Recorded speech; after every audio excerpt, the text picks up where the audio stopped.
lagi bersama kami Baku Ingat TV bersama saya Angelica Rantung dan saya Regina Taka Ali dan narasumber kami Enci Sanita Sasea.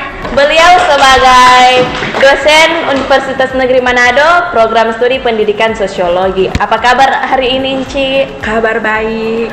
Apa ada kendala dari tempat Enci menuju ke kampus? Puji Tuhan tadi lancar. Kendalanya nanti di sini.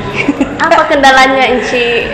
Pada saat jam untuk podcast ada keperluan mendadak di bawah, jadi agak terlambat sedikit. Mohon maaf ya. Oke, tidak apa-apa. Langsung saja, Enci.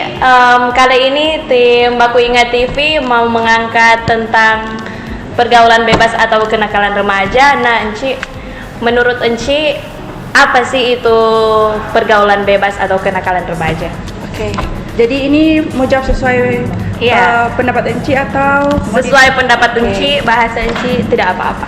Jadi untuk kenakalan remaja ini memang kalau untuk sekarang sudah tidak awam lagi kan, karena paling banyak saat ini yang terjadi misalnya kasus-kasus yang sudah kebanyakan kita nyimak, misalnya ada anak-anak yang masih dikatakan usia belia atau usia remaja tapi sudah melakukan tindakan-tindakan yang menurut kita itu sebenarnya tidak pantas. Jadi sebelum kita definisikan kenakalan remaja itu seperti apa, mungkin kita akan tahu dulu usia remaja itu usia berapa, dari berapa tahun sampai ke berapa tahun dikategorikan remaja. Jadi kalau yang sumber yang Enci baca misalnya dari menurut WHO, kalau usia remaja itu di situ dikatakan usia 10 sampai 19 tahun.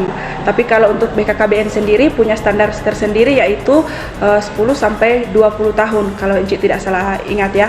Jadi untuk remaja itu tersendiri yaitu kalau kenakalan itu bisa dikategorikan kenakalan remaja ketika individu atau remaja tersebut melakukan tindakan yang sudah menyentuh ranah hukum atau tindakan-tindakan yang merugikan diri sendiri atau orang lain. Misalnya merokok, memakai narkoba, miras, ataupun bahkan sampai ke seks bebas.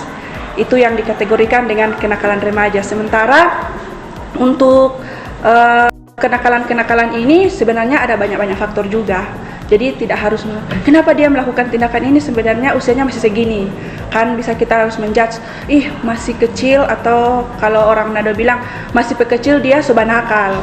Atau misalnya dia masih usia begini tapi dia berani misalnya mencuri. Tapi kenakalan itu bisa dikatakan tidak nanggung-nanggung.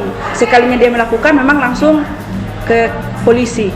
Jadi itu yang dikategorikan dengan kenakalan remaja, yaitu perilaku menyimpang dari yang menyimpang baik secara sosial ataupun secara agama.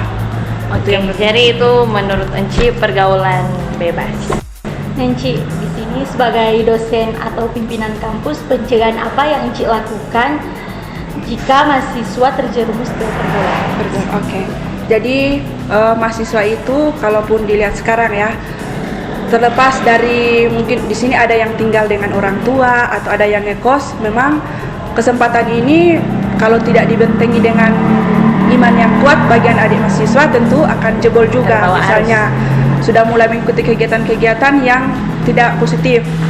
Misalnya ada yang ikut kegiatan-kegiatan bersama tapi di dalam itu misalnya ada mari kita ke sini tapi di situ ada miras, ada rokok. Bahkan banyak sekarang itu yang Enci baca banyak yang angkat penelitian tentang kenakalan remaja atau hubungan indekos. Artinya sudah ada yang atau biasa yang kita kenal dengan kumpul kebo.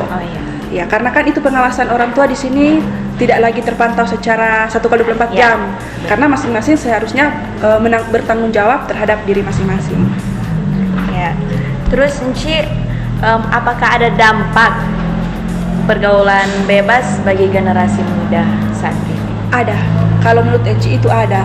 Karena pertama kalau tadi berkaitan dengan pertanyaan kedua ya, kalau misalnya hal untuk mencegah ya, pertama harus selektif memilih teman. Misalnya kan kita sudah usia remaja masuk kuliah, walaupun tadi Enci sempat tanya-tanya usia-usia yang ada di kalian kan beragam, ada yang 19 tahun, masih tergolong remaja sih, tapi sudah karena usia kuliah. Jadi pertama selektif memilih teman, kemudian kedua mengikuti kegiatan-kegiatan yang positif. kegiatan positif ini membantu adik-adik remaja atau adik-adik mahasiswa sekalian terjerumus ke hal-hal yang tidak diinginkan. Kemudian yang ketiga, mungkin dari segi agama, masing-masing harus tahu apa yang dilarang. Tidak ada agama yang membenarkan hal-hal tersebut. Jadi pertama kita harus memang membentengi diri kita dengan ibadah, selalu mengikuti kegiatan seperti yang Cik katakan tadi, kegiatan-kegiatan positif. Kemudian dampak kalau kita terjerumus ke hal-hal negatif, misalnya dari segi pergaulan, kalau kita tidak menjaganya mungkin akan putus sekolah. Resikonya kan harus putus sekolah karena mungkin sudah ada kesalahan, misalnya hamil di luar nikah, jadi akan putus sekolah. Kemudian dari segi masyarakat pun akan ada sanksi sosial ketika seseorang itu terjerumus ke hal-hal demikian dan berdampak kepada bukan secara individu juga tapi keluarga. Misalnya kalau sekarang ini kedapatan remaja misalnya mencuri ataupun kedapatan narkoba, jadi di lingkungan masyarakat itu pun dikucilkan. Itu dampak kalau misalnya seseorang terjerumus ke hal-hal yang bersifat negatif. Cik, apakah faktor keluarga bisa jadi pemicu dalam pergaulan bebas? Oke, ya seperti yang sudah Encik jelaskan tadi, kalau untuk kenakalan remaja ini kita tidak harus mengatakan oh dia nakal karena ini, karena memang ada faktor-faktor, baik faktor intern ataupun faktor ekstern. Faktor intern misalnya dari dalam keluarga, faktor ekstern itu dari lingkungan sekitar. Kalau faktor keluarga misalnya adanya miskomunikasi antara anak dan orang tua atau pola asuh. Misalnya orang tua terlalu otoriter atau terlalu memaksakan kehendak kepada anak sehingga menyebabkan anak itu memberontak karena kan tidak ada kebebasan berpendapat. Kemudian kalau misalnya dari keluarga yang broken atau orang tua yang terpisah, bisa memicu anak itu tumbuh di luar pengawasan dan akhirnya melakukan tindakan yang menurut dia saya senang melakukan ini karena tidak didapat dari rumah. Kemudian lingkungan ketika ada teman-teman yang mempengaruhi dan dia tidak bisa mencegah itu, bisa saja terjerumus. Menurut Enci, apa yang menyebabkan aksi kenakalan remaja semakin marak saat ini? Ya seperti yang Cik katakan tadi, yaitu karena faktor kurangnya pengawasan dari orang tua, kemudian faktor lingkungan dan teknologi yang sekarang semakin canggih. Jadi meskipun orang tua di rumah diawasi 1/24 jam misalnya, contohnya misalnya kalian berdua kan, kalau di sini Dek atau Kakak sudah sampai di rumah, jadi kan kalian sudah Mak sudah sampai di rumah atau sudah sampai di kos, tapi ternyata dengan teknologi bisa saja kita chat ke teman, jemput Jo, kita sudah sampai. Oke, kita akan kemana, tapi kan orang tua tidak tahu. Jadi faktor teknologi juga mempengaruhi. Kenapa seseorang? Karena dengan teknologi di handphone ini kita bisa melihat, misalnya bahkan ada kasus-kasus dia mencuri ataupun melakukan kriminal sampai dengan membunuh hanya dengan melihat adegan di dalam handphone, ataupun melakukan tindakan-tindakan seperti pergaulan bebas bisa diakses lewat handphone. Cik, apakah pergaulan bebas bisa mempengaruhi karakter orang? Bisa, kalau menurut Eci bisa, karena begini, ketika seseorang terjerumus misalnya dia memakai narkoba atau melakukan miras, dampaknya itu bisa membuat seseorang, misalnya contoh saja ya, Eci ambil contoh sehari-hari pada mahasiswa.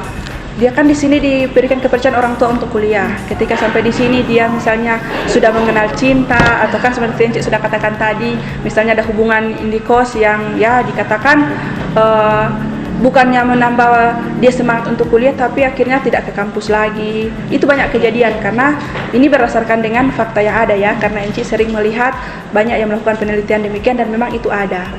Kemudian dampaknya itu ya seperti yang Cik bilang tadi, dia tidak akan selesai kuliah atau sekolah, kemudian akan mendapat judge atau akan dinilai lingkungan dan sekitar dengan ya dia itu dalam tanda kutip tidak bagus, seperti itu. Oke. Menurut Enci, perbedaan antara moral dan etika dalam pergaulan remaja itu seperti apa? Oke, kalau untuk moral mungkin dari diri sendiri kan. Kalau etika itu kan ada etikanya, misalnya diajarkan misalnya etika bergaul, misalnya tidak baik perempuan dan laki-laki misalnya dalam satu ruangan tertutup. Itu kan maksudnya apalagi di kos Enci bicara begini karena memang itu fakta. Ini sekaligus mengedukasi bagi adik-adik mahasiswa. Oke, karena kan kalian usia memang sudah mengenal, kayak orang Manado bilang batona atau pacaran. Di situ tidak dilarang, tapi kan ada hal-hal tertentu yang ada batas-batas tertentu. Kalau berbicara moral mungkin kembali lagi ke individu yang bersangkutan atau ke diri masing-masing. Apakah dia mau membenarkan hal itu dengan itu kan urusan saya dengan Tuhan misalnya, itu kan sudah berbicara berarti DP moral tidak bagus, bukan terang menjas, tapi ini memang ada aturannya seperti itu. Kemudian kalau dari segi etika jangan menyalahi aturan seperti yang tadi katakan. Kalau disuruh orang tua untuk kuliah ya kuliah, bergaul oke, tapi tahu batas. Kemudian pintar memilih teman, jangan karena teman mengajak kita ke sini akhirnya kita terjerumus, padahal itu hal-hal yang tidak membangun sama sekali. Itu yang menurut Enci. Oke, so terlalu gugup sto ini sister. Minum dulu tadi. Oke, jangan terlalu gugup. Oke, kebetulan kata Enci datang ke sini haus. Oh, jadi sekian dari kami Baku Ingat TV, cuma mau minta satu pesan dari Enci untuk remaja-remaja. Oke, terima kasih. Mungkin pesan Enci ya bagi adik-adik remaja yang, karena tadi Enci bilang kategori usia remaja itu kan kalau menurut WHO dari 10 sampai 19 tahun, dari BPKBN 10 sampai 20 tahun, dan Enci survei tadi rata-rata usia kalian belum dikategorikan dewasa, ternyata masih remaja. Jadi ini, apalagi kalian semester 4 kan, masih awal-awal. Ya kalau dikatakan ini belum setengah perjalanan, karena masih awal-awal. Memang biasa Enci selalu memberikan arahan atau sekedar motivasi kepada adik-adik semua bahwa ini semester-semester yang rentan, biasanya kalian memilih mundur atau maju. Tapi kalau menurut Enci, ketika kalian bisa melewati tahap ini, itu harus ingat, pertama, tujuan utama kalian ke sini untuk apa? Ada cita-cita dan harapan orang tua tentunya yang harus dikejar dan dicapai. Kedua, dalam memilih pergaulan, tolong untuk lebih kepada selektif. Bukan artinya kita sombong atau apa, tapi kita memilih teman yang bisa sama-sama membangun. Jauhkan, tentunya ini akan ajarkan bagaimana supaya kalian jangan tergoda. Kemudian untuk adik-adik sekalian, mungkin lebih kepada mengikuti kegiatan yang ya seperti ini, ada podcast, ada kegiatan-kegiatan yang menarik yang mungkin dari dosen-dosen arahkan kepada kalian. Ini merupakan kegiatan-kegiatan positif. Jadi pertama, ingatkan ke diri kalian bahwa tujuan utama di sini adalah untuk kuliah, dan kemudian harus finish. Apapun itu masalahnya, ingat ada orang tua untuk tempat kita mengadu atau bercerita, kemudian selalu andalkan Tuhan dalam setiap melangkah. Itu pesan dari Enci. Oke, dan harapan Enci untuk Baku Ingat TV.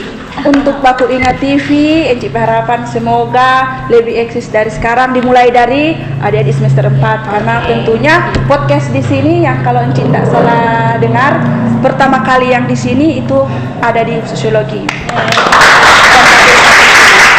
Oke, lebih semangat lagi dan lebih kreatif lagi. Siap. Kalau boleh, jangan cuma karena ada NER PMK, mungkin setiap hari kalau ada waktu luang bisa terang bincang-bincang seperti ini. Oke. Ya, Mau minum ulang, Ci? sudah. Oke guys, sekian podcast dari kita hari ini. Terima kasih banyak Enci telah menyempatkan diri. Walaupun sangat sibuk, tapi Enci menyempatkan diri. Jangan lupa guys, apa kote? Jangan lupa Subscribe, comment, like, and share ke teman-teman kalian. Thank